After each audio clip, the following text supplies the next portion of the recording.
বাবা গোসলে, মা রান্না করে, আর ছেলে ড্রয়িং রুমে টেলিভিশন দেখছিল।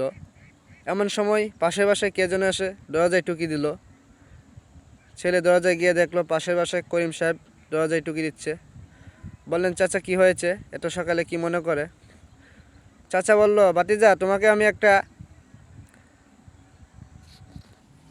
আমি একটা কথা বলবো, যদি তুমি মানো তাহলে তোমাকে আমি 500 টাকা দেবো। ভাতিজা বলল, বলেন চাচা কি? তুমি যদি 10 বার কানা ধরে উঠবোস করো তাহলে তোমাকে আমি 500 টাকা দেবো। বুদ্ধিমান ছেলে চিন্তা করে বলল, একবারের জন্য 50 টাকা, তাহলে আর দেরি করা যাবে না। তারপর ঝটপট শুরু করে 10 বার যখন কানা ধরলো তখন 500 টাকা হাতে ধরিয়ে করিম চাচা চলে গেল। বাবা গোসল থেকে এসে বলল, কে রে? তখন বলল, পাশের বাসায় করিম সাহেব এসেছিল।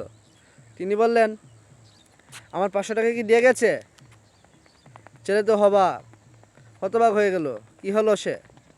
আমাকে বোকা বানিয়ে চলে গেল। তাহলে এখন আপনারা তো আমার 500 টাকা দেবেন আমার গল্পটা শোনার জন্য, দিয়ে যাবেন না বলেন? এমন আরও নতুন নতুন গল্প পেতে চাইলে কমেন্টে জানাবেন।